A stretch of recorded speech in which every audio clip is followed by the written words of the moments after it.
thank you so much for joining us for this so powerful class. And I'm so honored for having Lila here with us tonight, for accepted the invite for to share her knowledge in astrology.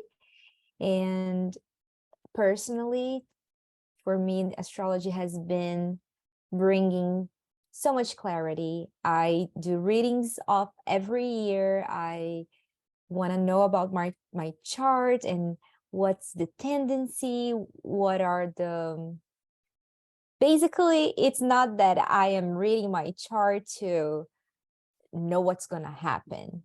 To me, it's like I know the forecast for the day. I'm going to bring an umbrella just in case I need, if it rains.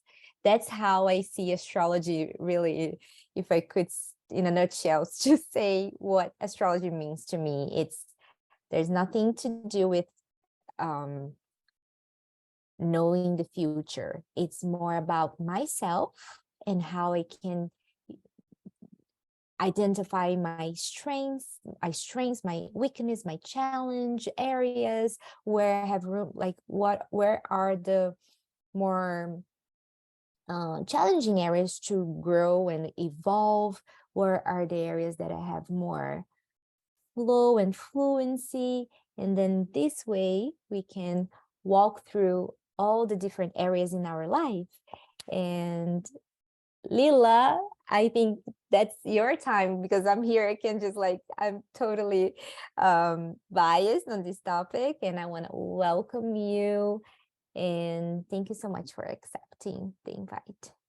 Sure. Well, it's my pleasure and my honor to share this wisdom and this knowledge with everyone. And same as for you, this tool of astrology that I've been applying in my life has given me so much inner peace and so much clarity about who I am and the world and everything that's going on in the world right now. It gave me this opportunity to see a wider picture, so that I when we zoom in and we see everything that's happening, we may feel like, oh my God, the trajectory of the world is quite, concerning. But when you have this bigger, the tools that can allow you to see a bigger picture, then you become a little bit more at peace again with what's happening, why it's happening, and where it's all going.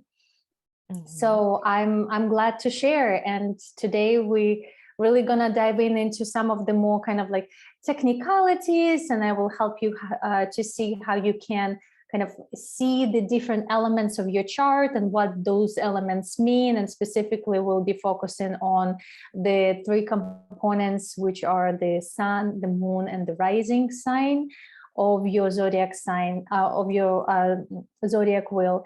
And I feel like, and my intention is that from this session, you will leave with a little bit more of like, oh, okay, like this is, you open the book, you open your chart, and it will start already making sense to you. Not exactly, you can study so much, but just some basic things, at least where is what and why it's there, etc., etc. And the kind of like the entry into understanding your chart. That's my intention. Thank you. So before we dive in, I'm going to just share a little bit about Lila background. So Lila is an intuitive astrologer, coach, and soul healer. A big focus of her work is helping women align to their purpose from a place of feminine power. She believes it's a secret ingredient to a successful, meaningful, and healthy life, as well as world healing. All right, this is beautiful. Thank you again. And this stage is yours. Thank you. And I will be using a presentation. So if you can allow me to share the screen. But before then, you can already allow me to share the screen, but I'll just give a few points about the astrology and how I look at it and how I invite you to look at it. Because again, we want to add the definition to something we're using the word, right, for, because different people can have different perspectives for it. So for me, astrology is a tool for, like I said, self-knowledge, but also understanding of the collective processes and patterns. And astrology really works with patterns. And that's why we use those symbols, because they show us different patterns and they tend to repeat, like all, life being cyclical. So in astrology, we work a lot with archetypes. You can call those energies, you can call those gods. I like to call them archetypes. It's basically, and I like to bring it more to psychology of the person, because those different archetypes are representative of different energies in us, so different kind of sub personalities or patterns in us. And when we look at the chart, we're able to see where is what and what it is talking to, what it is saying to us, so that we can get like a wider perspective on our blueprint. I call it a blueprint. So it helps with self-acceptance, obviously, because it's almost like this tool that gives you an explanation as to why you have been this way so far. And maybe you've been trying to change yourself, and maybe you've been judging yourself for being this way. But now you are seeing that it's in your chart, and you're like, oh, okay, so instead of trying to be normal or like somebody else in your environment, you understand what your strengths are, and you dive into developing more of that and taking, bringing it to the new level instead of trying to change it and be somebody you are not. When it comes to the astrological chart, nothing in it, in my view and my just kind of philosophy of the belief as I see the world, nothing is good or bad.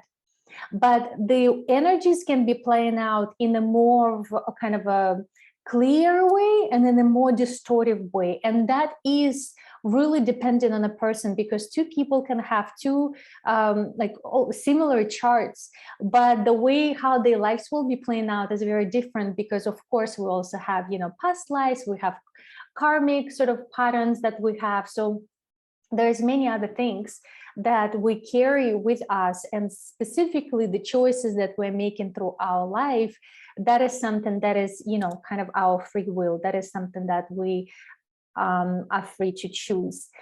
I always warn people, even though I do astrology readings, maybe not as much as in the past, but still I do them. And I always warn people that predictions are dangerous. So be careful with that. Whenever you have somebody reading a chart for you, regardless of how much you trust them, they are still a human. They may have a very wide perspective to things, but they still are bringing the information. There's, when you read the chart, you see a bunch of symbols, and then you analyze them and you make a meaning of that. But that meaning comes through the mind, right? And yes, we may be channelers, we may be open to receive some, divine information, inspiration, yet still it is coming through the physical vessel. So it is bound to be limited in some way. Even if it's a wide perspective, it's still limited. So then when you have a prediction, and I also like to say there's a new paradigm astrology and old paradigm astrology. Old paradigm astrology was a lot about kind of, given the sort of like predictions for the future, don't do this, do that, etc. In a new paradigm astrology, we're more, focusing on who you are and what you have at your disposal, and then how you working with it and what you choose and what you create in your future to be. Because when you have somebody telling you, especially something negative that is, say, predicting to happen in the future, it's a timeline that they're seeing. But you have an ability to jump timelines. But when you have that information, you're already programming yourself for that timeline. So I work very carefully with predictions. I say sort of like there's a tendency, etc., but nothing really concrete, and nobody can say that. Nobody can tell you the future. They can approximate the timeline to which there's, a high probability. But then again, you have a free choice. You're able, with the actions right now, change the timeline, change your future, especially if you don't like it. Learn to discern truth from untruth. And that's very important. Back to yourself. Everything has to be bounced at yourself, and you have to see how is it sitting inside of you. Is it something that you want to receive? Is this something that you want to make a part of your reality? And that just goes along with the point that I made earlier. So, and that's with everything in our life. We have to learn how to discern the information that we receive. Okay, so now, as you remember, maybe you've read in the description, I asked everybody to build a charts, to have them printed or be on, maybe on a side screen. So this is your time to pull your charts, to put it on a side, and we're going to kind of go into a little bit of the different components of the chart. And let me share my screen.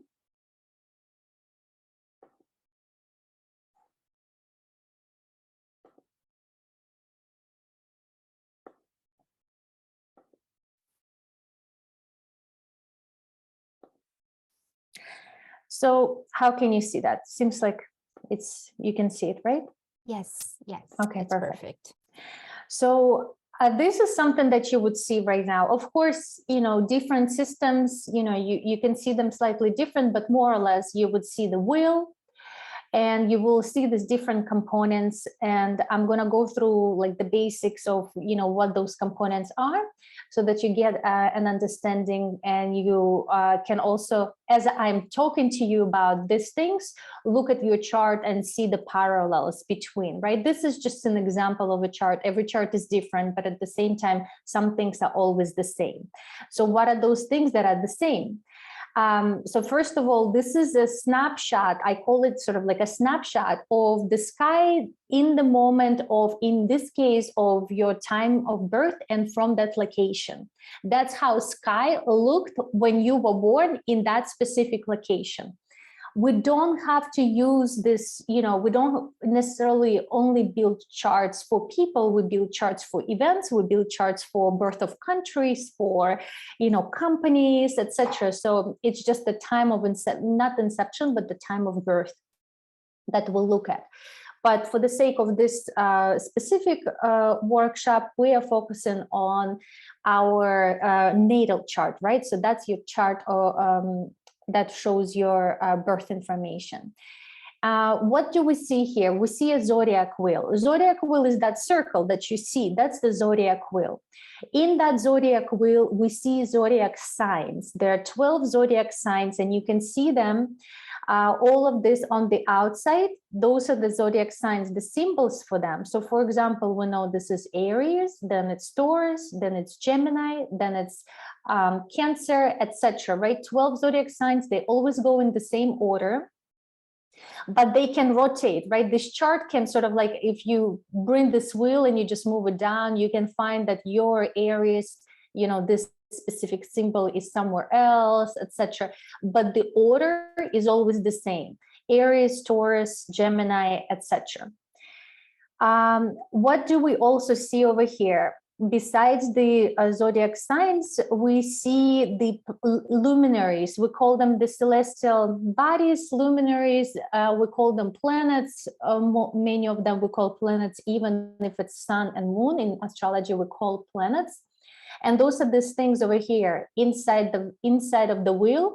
You see these different positions. And again, they will be in different places in your chart, but they will be there because they are in general, right? The zodiac signs are, always there. The planets are always there, but based on your time of birth and your location of birth, they will be in different positions. And that's what we're looking at, the different positions when we're reading the chart. There's also lunar nodes, something that is not necessarily the planet. There's also asteroids like Chiron, like this. You may have it in your chart, but you may not, because when you build in the chart, you would just need to kind of click to make sure it's included. But those are the things that you would usually see. There is more things that are not included here. And and for today, like I said, we will be specifically focusing on this three things. We will be focusing on the sun. This is the symbol of the sun. So you can already see where it is in your chart. For now, just kind of make a mental thought.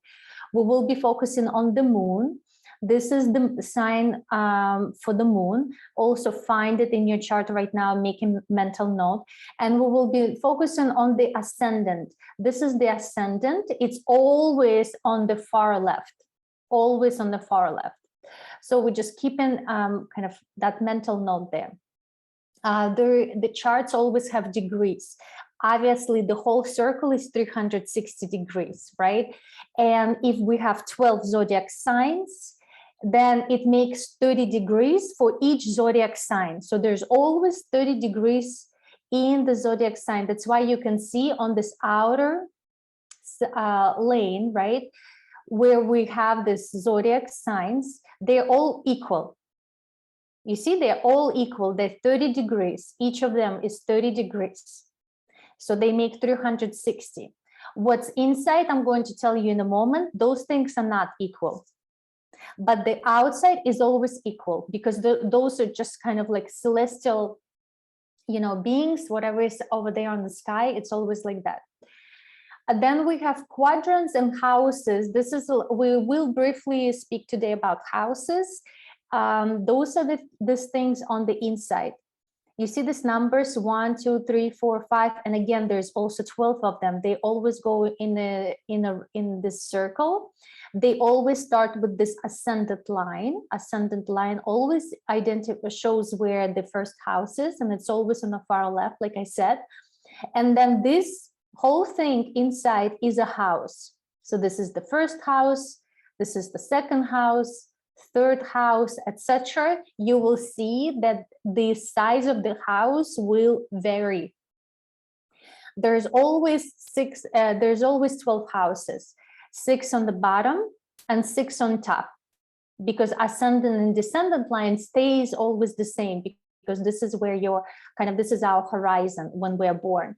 But the sizes within over here, you will see that it's going to be looking very different for depending on where you're born. Then we have aspects, something we will not be talking today about, but I briefly will show you these different lines between planets. Those are aspects. Whenever planets make angular sort of relationship to the planets, whenever there is like specific angles, we will look at angles like 90 degrees, 180 degrees, 60 degrees, 30 degrees. They enter into relationships. So whenever the planets are within those degrees, they are communicating to each other. They have a relationship, and obviously that relationship will be speaking more about who we are and, you know, our qualities and personality aspects. There's also elements and modalities. Again, something we will not be focusing on today, but we just know that there's 4 elements: earth, water, fire, and air. And there's also modalities like cardinal modality, a fixed modality, and mutable. Interesting things to talk about. I've used to give in this course, and it would take, like, it was either like a boot camp for a whole day, or it was a 2-day course. So obviously I can't put everything in today. So now let's go into this building the zodiac sign. This is what we started from, right? Remember, I told you a circle with 12 equal parts. Right now we are building the zodiac wheel, which has the 12 zodiac signs, which are always the same 30 degrees each. Right now we're not focusing on the houses, right? We're just focusing on those 12 zodiac signs. And this, you know, I kind of always like to, you know, bring this, you know, contemplation question for you. What do you associate with the circle, right? It's kind of almost, in this case, it's, you know, your life, you know, the beginning and the end of life. And this circle, remember how I said there's 12 zodiac signs? The sun, it's basically one round around the sun, meaning 1 year. for Earth, it's 1 year. That's what we build in everything, right? 1 year is one circle around the sun, cycle around the sun.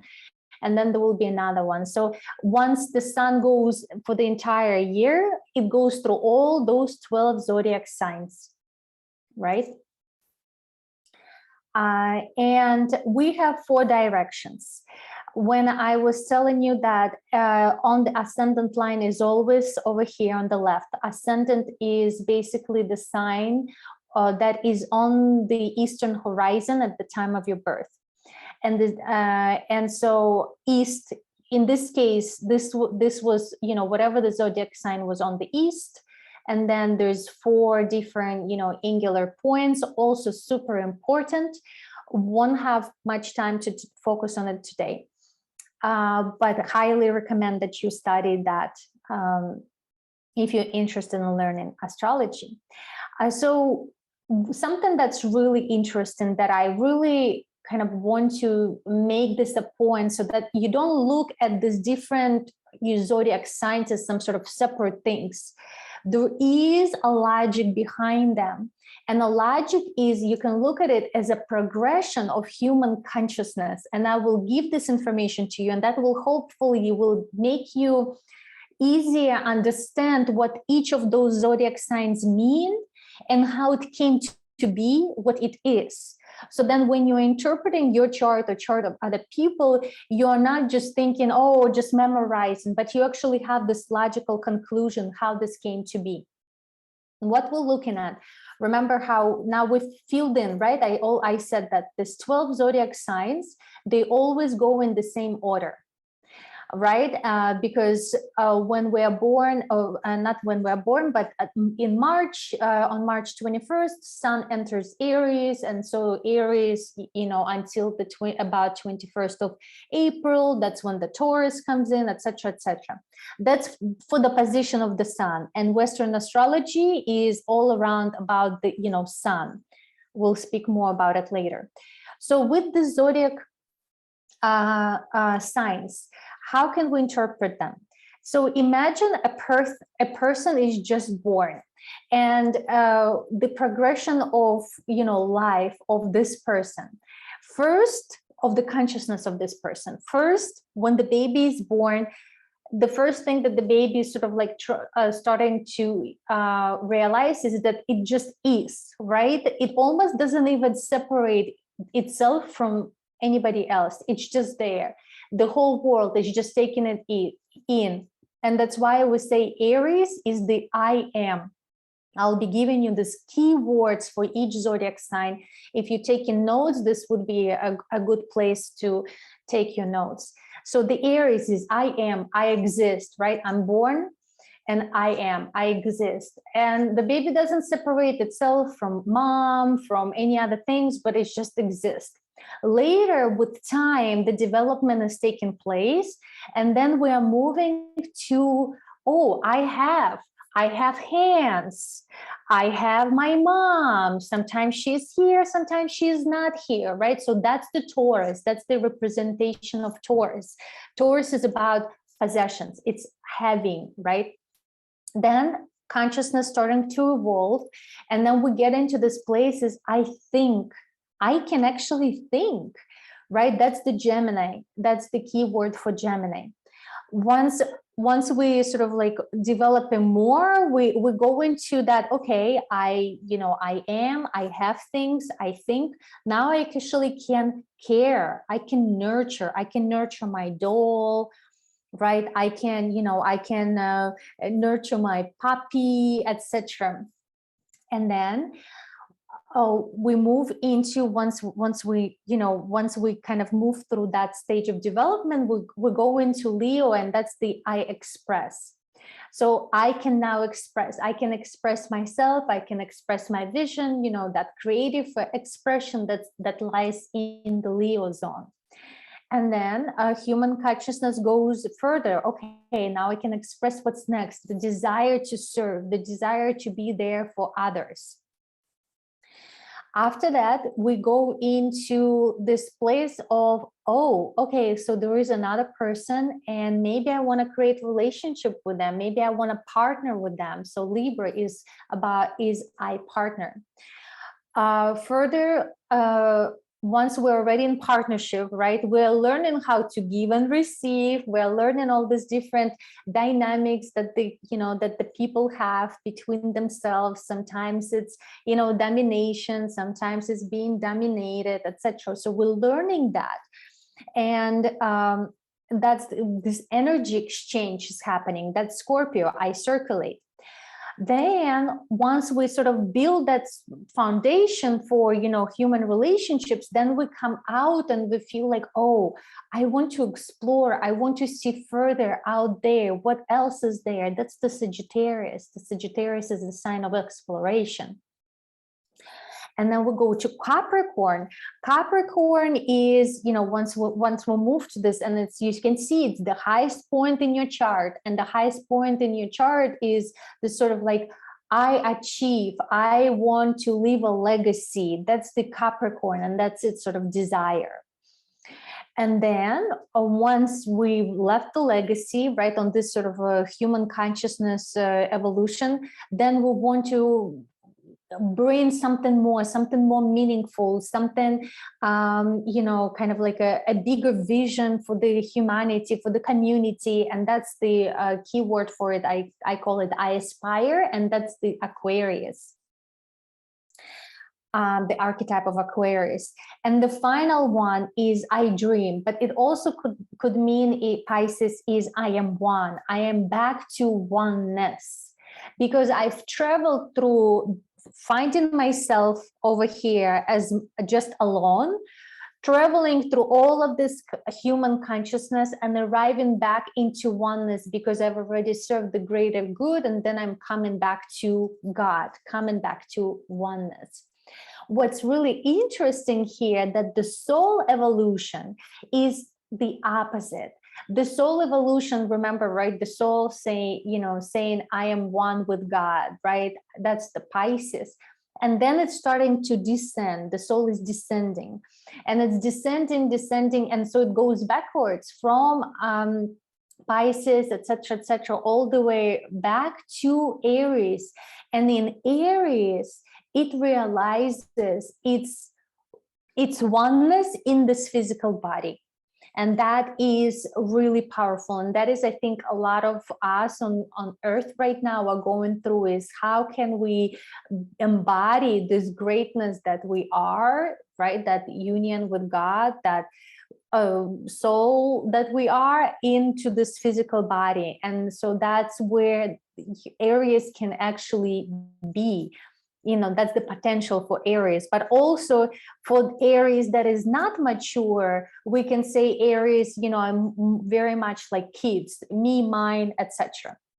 We'll talk more about the zodiac signs a little bit more in depth in just a little bit. But for now, let's get into this 4 directions. And now we are looking to, kind of, I want to give you a little bit more of this description. We're going into the ascendant, and we're also going to go into the sun and moon, and I want to explain what those mean. But when we look at the ascendant, remember how I said that ascendant and descendant, they are the same, they are on the same line, but they are opposite of each other.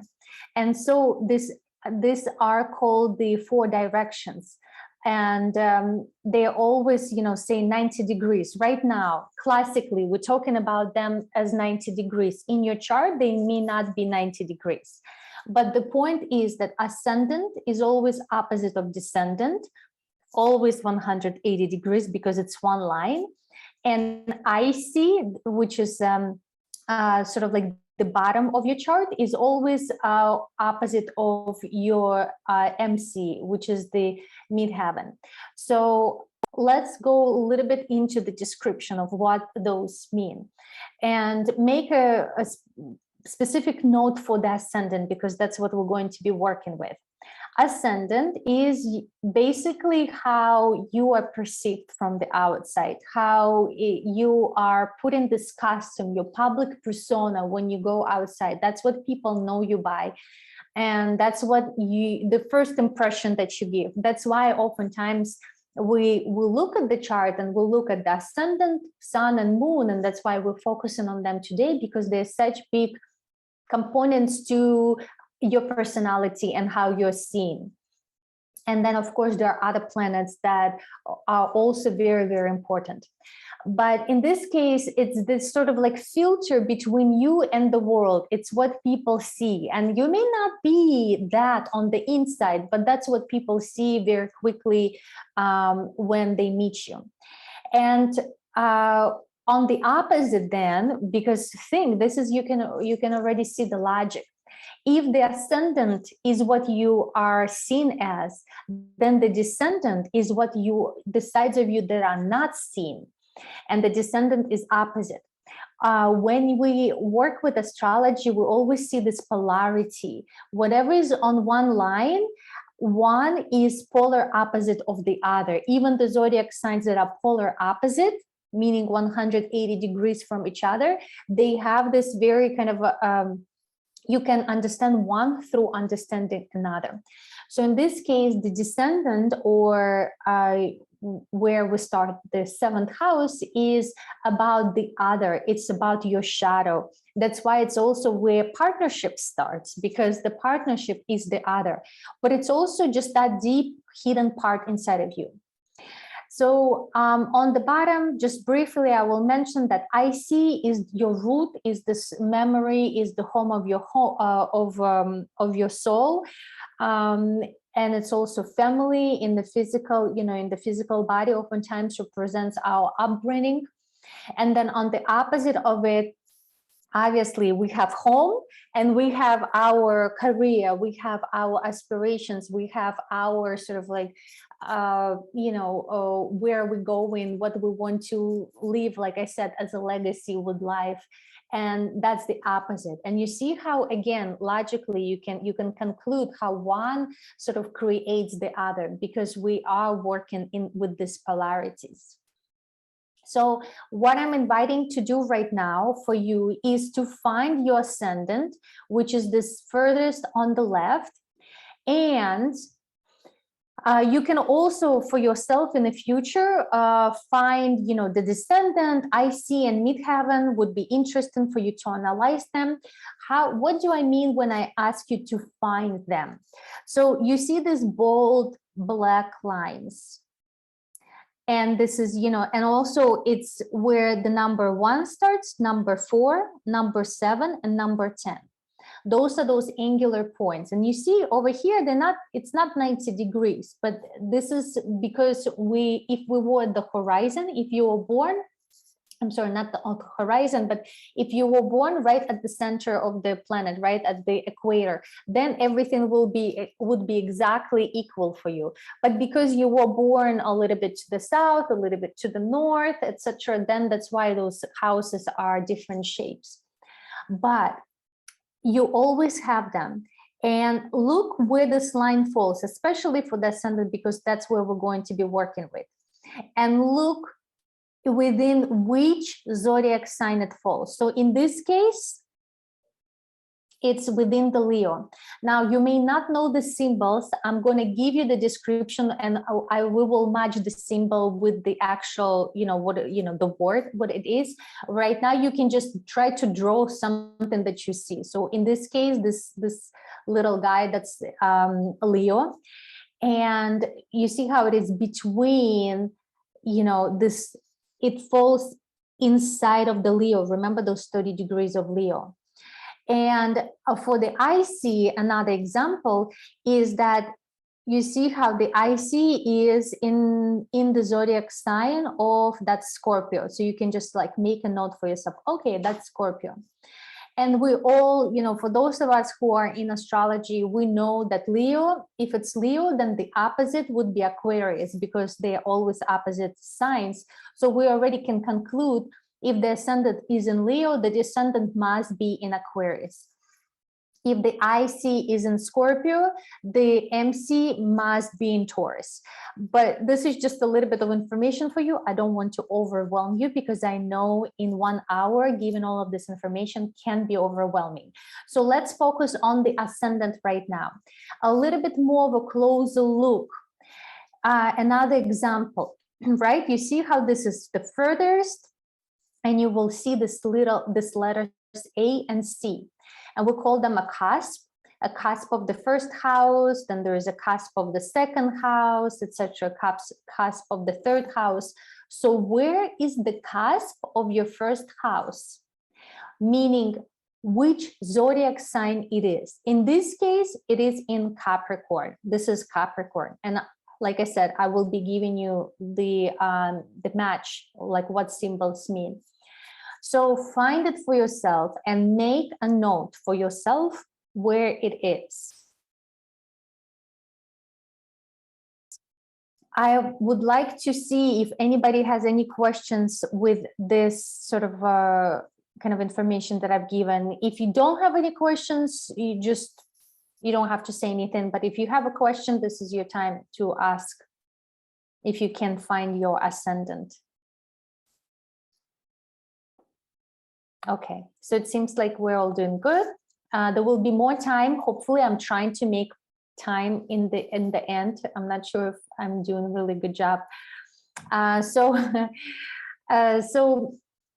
let's move to the planets. So we found your position of the ascendant, right? Now what I'm leading you is to find your position of the planet of the sun and also of the moon. But before we go into it, I just want to give you a little bit of a background information on what those planets are. What do they mean? So like I said earlier, all planets are these luminaries. We call sun, moon, and a planet. We call Pluto a planet, even though in astronomy they are not planets. They are archetypes. Oftentimes they represent some sort of mythological god. They rule over different parts of your psyche. And so today we will be talking about what sun rules over in your psyche, what does it represent, and what moon represents. Ascendant, I already told you what it means. There is, as far as the planets go, there are personal planets, there are social planets, and there are outer and generational planets. Basically, the further the planets from the sun, the more kind of like the outer generational they are. Personal planets, obviously sun and moon are personal planets. The planets can have the retrograde movement. Probably you've heard about Mercury retrograde. You've heard maybe about Venus retrograde. We have some planets in retrograde right now. So that's just something to know. And this is something important. And if you're making notes, write this for yourself. How do we interpret that? The planet is the who. The zodiac sign is how. And the house is where. So we didn't speak of the houses yet, but remember how I was showing you earlier, the planet is in a position somewhere in your chart. And it is like, actually, let me just go back and give you this example. So you see how the sun over here, and this is what I'm also already asking you to find. So this symbol that I told you, right, is the sun.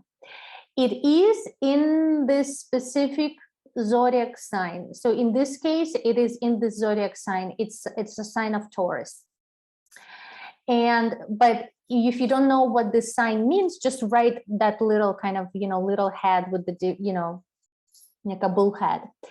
And then the sun in this case is in the house number 9, because you see this 9 and it falls within. So that's how we find the position of our planets. The moon, this is the symbol for the moon, is in house 10, and it's in the zodiac sign Gemini. This two kind of straight lines is the Gemini. So just for yourself, make a note where your sun is, what house and what sign, where your moon is, what house and what sign, and where your ascendant is. Ascendant is always the first house, but what sign it is in, and make a note. So now going further, so something you can later find out is what planet rules your natal chart, something super interesting. If you want to learn more about those things, you can, of course, work with me or work with another astrologer or study yourself. But all of that is a very insightful information. So now let's briefly talk about the planets. So the sun. Sun is the personal planet, I said already, right? The sun takes 30 days in each sign. And that's why I said that we, how we have 256 days, right? That's about, that kind of goes through all of those zodiac 56 and 55 days, right? And we have those, the sun positioned in each zodiac sign for about 30 or 30 days. It varies a little bit. And it is a ruler of Leo. Yes, all planets are also rulers of different signs, but that's a little bit too much for you right now.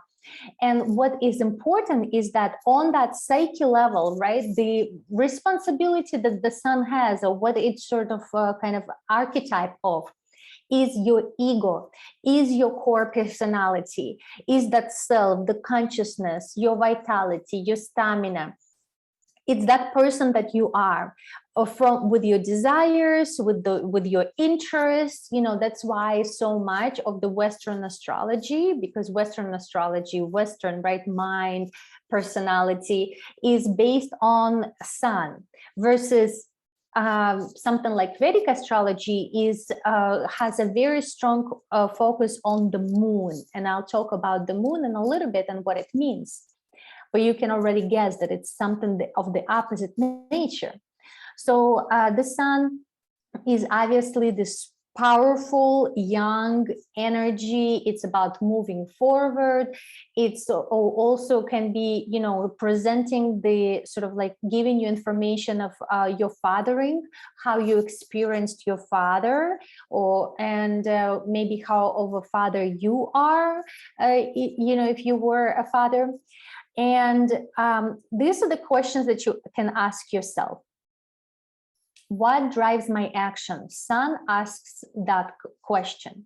And then based on what position it is in your natal chart, what zodiac sign and what house, you can answer that question. What drives my actions? And depending on where it is in your natal chart, you can then answer that.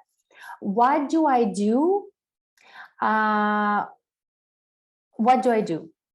Why do I do what I do, right? That's sort of like important. Why is this for? Why am I doing this for? And what gives me purpose? Those are the important questions that you can answer by knowing the position of your sun. Now let's move to our moon. The moon, like I said, is already sort of like another kind of archetype that is opposite of the sun, because moon is reflecting this light of the sun, right? So it is more of like it's reflecting the light of the consciousness. So it is unconsciousness. And moon goes really quickly, because moon right goes around the earth in 28 days. We know that means it goes through each sign in about 2 or 3 days. And the unconsciousness is responsible for our habitual behavior, what goes without us even knowing. It's those words that we say before we even think. So that's the moon. Sometimes we can, speak of things, we'll be reactive, and that's the moon.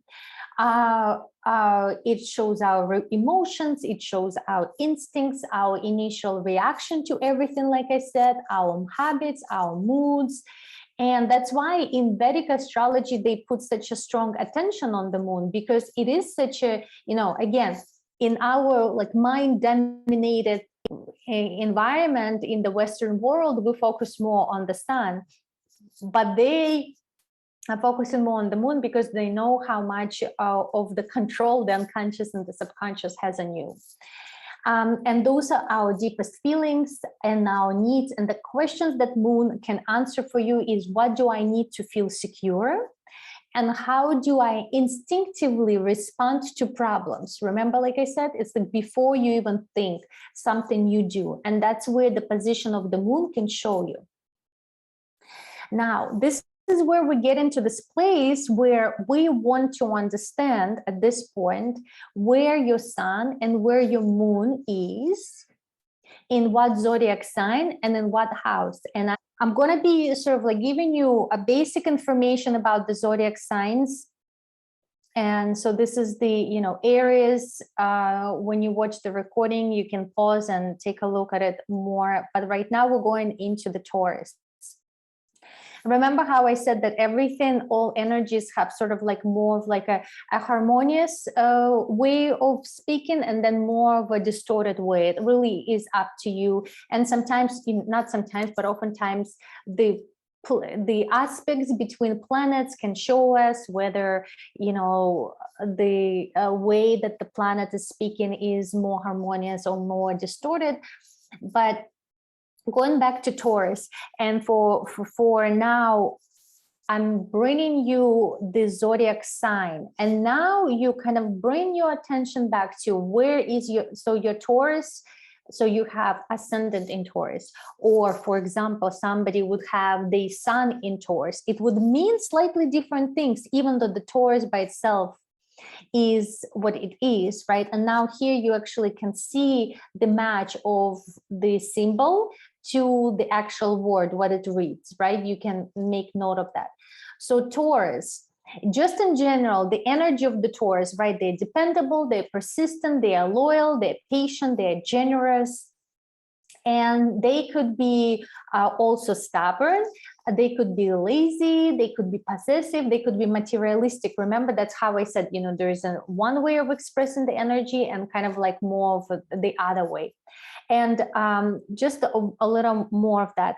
So in this case, when we speak of the ascendant Taurus, that means that it's sort of like how people see you. That's your first, how people perceive you. That's the first, what they see of you. They see that you are dependable, that you're persistent, that you're loyal, like really good friend, that you probably connected to earth, or connected to beauty, because Taurus are a lot about beauty and natural beauty, and all things kind of delicious, all things, because Taurus is ruled by Venus. So you can see it's a very feminine side. Taurus is a feminine sign, and it's about abundance and physical possessions, but in a good way. It could also be more of like where you just focused on the material possessions and not thinking about the spiritual connection. So that's how it can be playing out, depending on your life and who you are. Now, we don't have any Gemini, or do we have any Gemini? It doesn't look so. We have a lot of Pisces, like me too. We have Leo, we have Scorpio, Aquarius, and Virgo. That's, I think, what I'm seeing. But I'll just put this in for those who are replaying this, they can pause and analyze this. Gemini, again, remember how I gave you this kind of a keyword, I think, and then everything sort of that comes from it. You can see how it relates, that description. And elements and modalities are playing into making the sign, but because we don't have much time to talk about it today, that's something that I said you can do on your own. Cancer, I don't think we have Cancer, but I think you may have a lot of people Cancer in your life, just somehow, Cancer, Pisces, Scorpio, they, tend to attract each other. So, and those are the very kind of like caring people, adaptable, responsible. Those are like the motherly figure in your life. And I really, really invite you to use this information then also for to read a chart of your loved ones, of your children, of your parents, and just get a little bit more of an understanding of who they are. Of course, it's ethical to ask them before you do that, if you can do it. Now, Leo. So we have Leo sun. So for Leo, right, remember that I express, Leo is a very creative sign. And of course, it being a sun, then it's more of that sort of like innate desire. Like it's not just how people perceive you, but it's actually what you're here to pursue, what you're here to show. You're building your confidence. And Leos are not always born confident, but they are developing that confidence, right? Ambitious, generous, loyal, encouraging, but can also be a little bit pretentious, could be domineering, could be kind of like wanting to be in the center of attention. Leo is ruled by the sun. Sun is in the center of our attention, literally, right?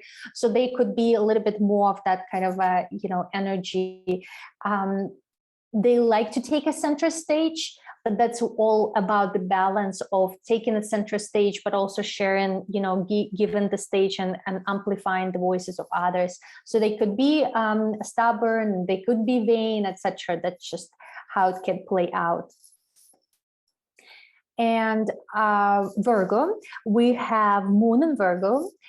And so remember about the moon, right? The way how we look at the moon is something that is innate, something that is instinctual, something that is so deep that you can't even control it because it's the unconscious. So the key word for it is serve, but it is a lot about Virgo is a lot about creating a foundation, not environment for the spirit. It's like Virgo archetype is like the pregnant woman, right? The woman is the Virgo, the pregnancy is the Virgo, and the baby is the Christ consciousness. I actually have a video about this on my channel, so you can you may like to look into it. It's going to give you some insights. So it is about creating the most not just nurturing, but most kind of like and safe and nurturing and organized environment, the most pure environment for the Christ consciousness energy. So in this case, that's why they tend to be analytical. That's why they tend to be observant, helpful, reliable, precise. They like to serve others. They oftentimes in serving professions or in places where the analytical qualities really needed. And for Virgo, it's they have to be careful to not fall into skepticism, because Virgo is ruled by Mercury. Mercury is a mind sign, mind planet. So they could be overly mind oriented. So for them, it's important that they also bring some, kind of emotion and groundness of earth into their life. They could be a little bit too fixed because it's a fixed sign, cold, etc. So something to kind of consider and take a note for yourself. Now, going into Libra, I don't think we have any Libras, at least they weren't called, but this is the information about them. A Scorpio moon, again, back to what I said earlier, right? That's something deep, innate. And Scorpio are already deep and already instinctual.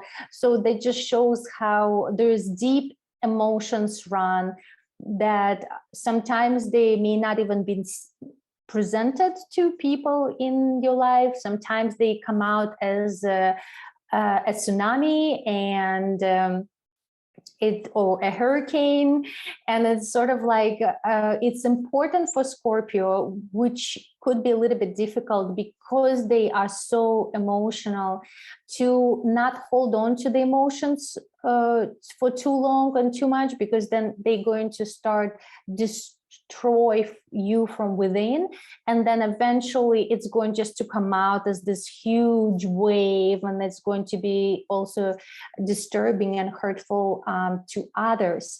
So for Scorpios, it's really important to learn how to work with their own energies, how to work with their subconscious, do shadow work. It's like the most important thing they do, and possibly use that energy as in a way to as self-expression, in a way to for some sort of creative expression, so that maybe it will go to poetry or like photography, instead of just sort of like eating you from inside. Sagittarius are great signs about this big vision and kind of going after it. We don't have anyone Sagittarius, so I'll skip through that. Capricorn, like I said, those are the high point of our chart, and classically speaking, it's for you, Capricorn may be somewhere else, but it still has this energy of like that sort of strong mountain goat that will get to the top of the mountain no matter what. So those are the Capricorns. And Aquarius, so for the Aquarius ascendant, right, how people can see you, how you present yourself. But there is an important point that I want to make about the ascendant, and something that we use in soul astrology, and I'm very passionate about the soul astrology because it's not necessarily personality astrology. And in soul astrology, ascendant, it's not like just an accident that you are choosing in this life to wear this costume, to wear this, coat that people can see you by.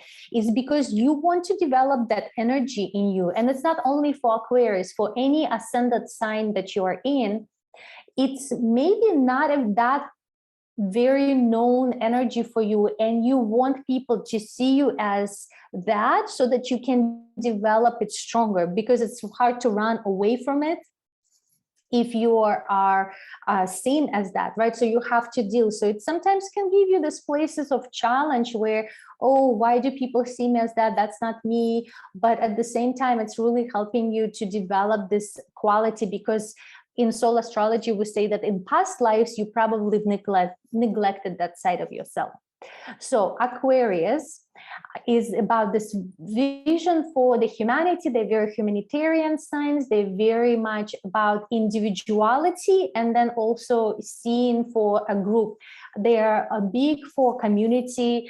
They are big for equality and all of those things. They're very intellectual. They're very clever because it's an air sign, and it's ruled by Uranus. Not sure if it's going to tell anything to you, but Uranus are visionary. So there's a lot of that kind of futuristic vision, and just being that maybe kind of a person who is dressed in a different way than, sort of say normal, and speak in a different way than normal, right? Because the ascendant is so much about how your how people see you and your communication, etc. So they are original, inventive, humanitarian, like I said, and they could be stubborn. They could be unemotional because they are such a, it's an interesting sign, because on one hand, they want to help the humanity. They understand the kind of pitfalls of the kind of systems that are right now. But at the same time, it's hard for them to connect to the emotions. Unless you have other water signs in your chart. If you have water signs in your chart, then you have those aspects developed. But just by itself, Aquarius is quite intellectual. It's kind of that science mind, that scientific mind. It's that crazy scientist. And of course, they could be rebellious, they could be sarcastic, etc. And coming into Pisces, we have a lot of Pisces in the house. Not surprised, because Pisces is a lot about, this sort of like a holistic vision. And Pisces are able to see the whole in different things, right? They're able to integrate the information. That's why they are that's why they are such creative. They're such good visuals, because they could, sort of like put a really nice picture together, because they see many, many details and they see it as one. And that's kind of going back to that oneness that they're strong in. And that also is the sign of undoing. Remember, that's the last sign of the zodiac sign, so of the zodiac wheel. So if we start with Aries being me, mine, Pisces is giving away everything because it's ready to end the life, it's ready to end the cycle, it's ready to surrender into the unknown, surrender into the divine hands. So that's why they are this, kind of Christ energy, right? This compassionate. They're very adaptable because it's immutable water sign. They are very accepting of people. They're devoting. They could be very spiritual. They could just be like very, into yoga, into meditation, into spirituality, into creativity of any kind of sort, but oftentimes music and art, like visual art. And they could be overly sensitive. They could be indecisive because it's hard for them to pick one when they see the whole. They could be, they could be escaping into the illusion, whether it is mental illness, whether it is just sort of like some kind of construct that they've created, daydreaming, maybe not wanting to socialize with people, or addictions of any sort. That's kind of the we can say negative side of the Pisces. And they could be sort of like in that victimhood mentality. So it's very important that they learn to step out of it. And so are Virgos. Virgos could also fall into the victimhood mentality, but Pisces big time. And remember, Virgo, Pisces, right? Opposites. So, signs. So these are your zodiac signs. And I will briefly speak to you about the houses right now. And this is something that, because some of you found where you have, your location of the planet in which house, some of you didn't, and it's okay because we don't really have that much time. But you could see how houses are an extension or continuation of that. Remember that consciousness evolving. Remember how I said, Aries. So Aries is sort of associated with the first house. If you remember what Aries means, then you can sort of guess what the first house is. And so they matched. First house, second house is Taurus, third house is the house of Gemini. So the first house is appearance, personality, vitality, and that's what we also have where the ascendant is. The second house is about values, finances, different possessions, self-worth, your different skills that you possess, right? Because those possessions could be physical and not physical. The third house is about this intellect.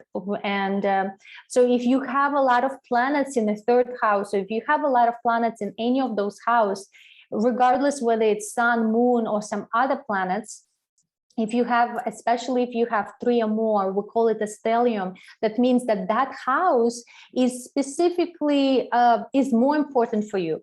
Not that it's more important, but it's going to be kind of at the forefront of your life. You're going to be focusing on it a lot.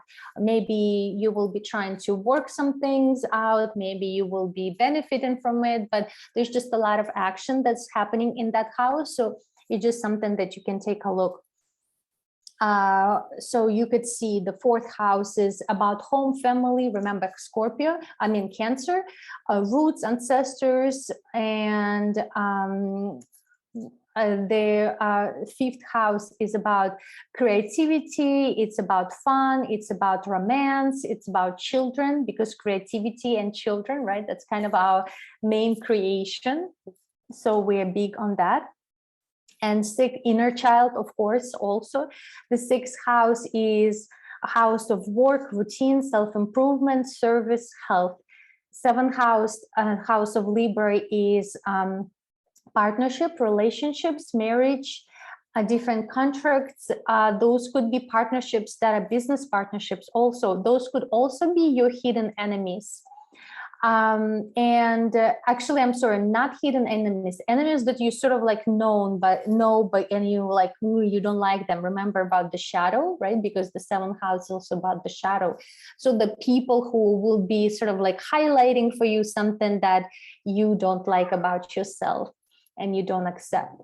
The eighth house is about intimacy, is about sex, is about sexual drive, is about big money, and this kind of this energy that is unseen, this energy of circulation, give and receive, debts, taxes, etc., right? Transformation, death and rebirth. That's the Scorpion. We actually start in the Scorpio season in just a few days. And we're going to have a lunar solar eclipse in the sign of Scorpio just coming up. So like I like to say, buckle your seatbelts.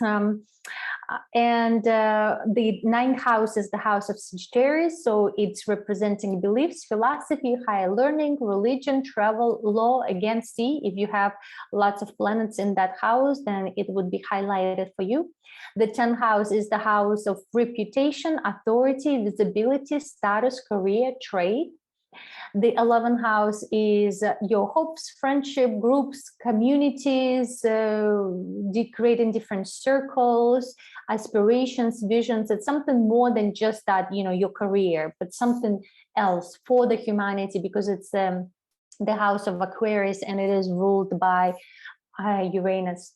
And the final 12th house is the house of undoing. It's the house of retrieving. It's the kind of like that house of sage, right? This energy of sage, returning back to oneness, solitude, going into the cave for meditation, subconscious, working through your subconscious. Also a house of your hidden enemies, house of different addictions and mental illnesses, and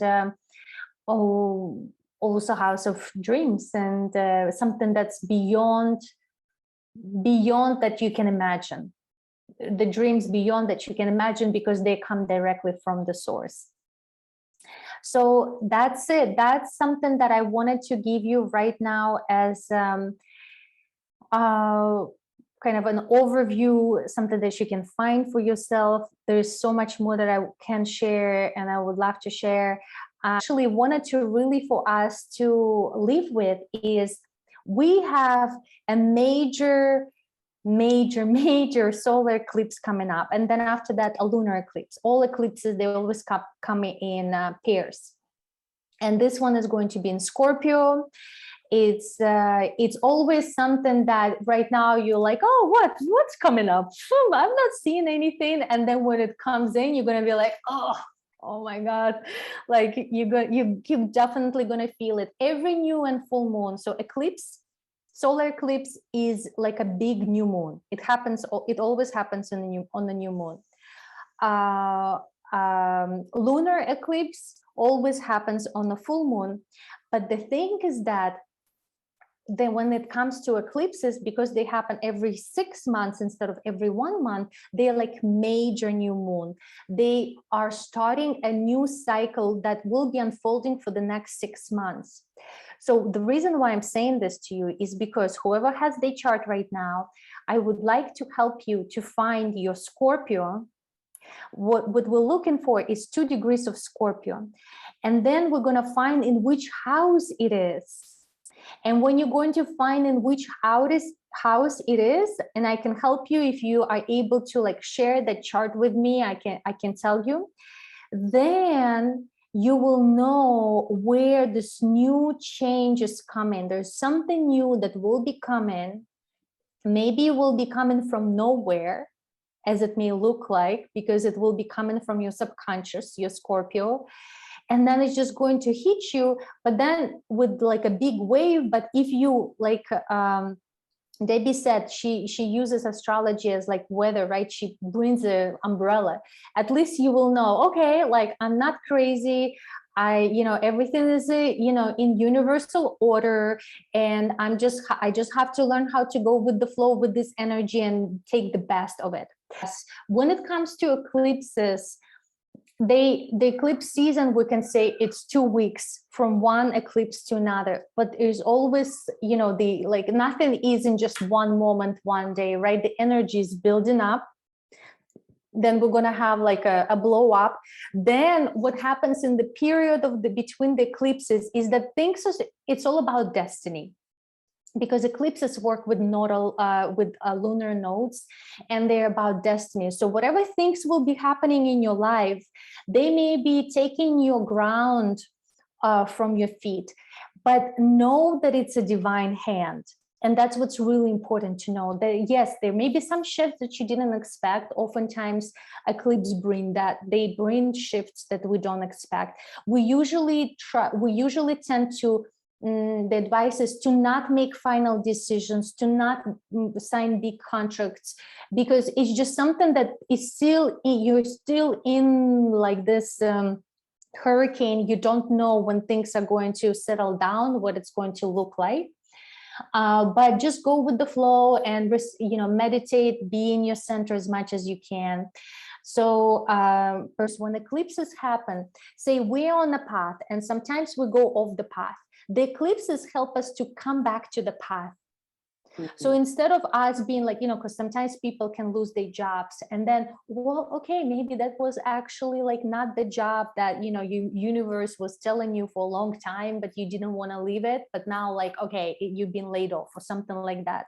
That happens so often, or like relationships or something. If it's something related to health, then I would always look, okay, what subconsciously, you know, what are the mental beliefs that are not in harmony with my soul, and that's why they kind of rising to the surface, and my health is showing me them. Solar eclipse and new moon is a great beginning of something, right? Something big that will be unfolding for the next 6 months. A lot of all of the settling, right, will like shake the water, and then everything started to settle, will be happening within the next 6 months. So we won't even know the full results of what is happening right now until the time will be coming. And the new, the full moon lunar eclipse that's going to be on the 6th of November is about the great completion, something that we are ready to let go of, something that we are ready to release. Thank you, ladies, for your attention and for your participation. It's always lovely to have people kind of come in and, you know, sharing and kind of being excited about finding what's their chart is speaking to them. I love doing that. There's so much more to share, and that was just like a teaser for us to learn the basics, and to, you know, whoever wants to learn more or get your reading done by Lila, she offers the service for us for the again, she has a bunch of offerings, but astrology is within. Lila, I don't know if you'd like to comment on this one, if any of the girls would like to do a reading with you or work with you. Yeah, sure. Well, as far as the astrology, I do those kind of lesser and lesser, but I still love doing them. It's just some other work is taking more prevalence. But for the astrology, I have a soulful reading, which is kind of more like a basic understanding of your natal chart, of your life purpose, of your traits, you know, of all of this kind of more in depth of what I covered here today. And then I also have brand and money reading, which is for those people who possibly either have their personal brand and want to get more clarity on how to present themselves into the world, how to position themselves into the world, and also what energies and what actual like actions activate the money energy and bring more of it, and the actions that actually close the energy flow, the money flow, because money is energy anyways. So those are a couple of the things. And I'm also thinking that because we are entering the end of the year, I'm going to open a limited kind of amount for the 2023 year, the reading for that. And usually that one sort of like comes in with the basic stuff of like your chart, especially if you have never had your chart read before, and then also some kind of important points to look at for the year 2023, and sort of like plan for it. And then, of course, on the separate side, I do private mentorships, and that's something that I enjoy doing, because astrology readings are amazing and lovely, and they give you a lot of like food for thought. And then private mentorship is something where transformation actually happens. That's the container that we actually walk through and really work through all of those subconscious things, and healing the subconscious belief and working on that level to create the inner peace and outer. Yes, yes. So having the understanding of your natal chart and then working through mentorship, it will be a beautiful marriage, right? Yes. It's all coming back home to yourself. That astrology is one of those tools, and then there are other, of course, tools that we use, which is through body, through somatics, right, through mindset, connecting to your sort of subconscious deep desires, working with emotions. Emotions is something that is really important for us to understand, because under every intense emotion we have a gift. And especially if it's a challenging emotion that we don't, we're not able to kind of move forward from, but there is a beautiful, like almost like a talent that's hiding behind that emotion. So that's what we'll work with, because we'll really need to learn how to integrate and move and work through emotions instead of just suppressing them or kind of overreacting. And that's something that we're preparing with Debbie. We're going to do a 6-week program for the end of this year. Actually, we will start in probably like a second or first week of November. So keep an eye on that. I'm sure Debbie will let everybody know, but we will be working with this sort of how to prepare, how to release anything, from this last year emotionally, especially after the eclipse, and how to prepare and set the vision for the future, because the best time to actually plan things and set intentions is the winter solstice, which is about the 22nd of December. It's not January 1st. So you want to start, like you want to get your intentions set and your rituals done by then go on holidays and then start implementing things in January. Yes. So that's something that we're going to do, and we will let you know when it's happening. Would love to see you there. And absolutely, and my intention to host this class for specifically for you ladies in the book club is because we are reading Women Who Run with the Wolves, and this is such a lot of insights that comes through. And when we are reading and sharing, there's so much that comes up, and then I'm like, and having this tool of the astrology opens up even more the clarity that we are passing through, all the stages that we are reading and understanding our wild self, our identity. So that's why I figured this class would be helpful to bring light for other places of other areas in our lives. And speaking about that book, which is very much, it has the energy of Scorpio, right? Because it talks about the subconscious patterns of behavior, right? And all these different archetypes, which astrology is, and specifically this solar eclipse in Scorpio, which is going to be really showing us a lot about our subconscious. Yes. So there's a lot of tools for us, and I know sometimes can be overwhelming, but it can, we are here to guide and work together and in community, sisterhood, and the safe container.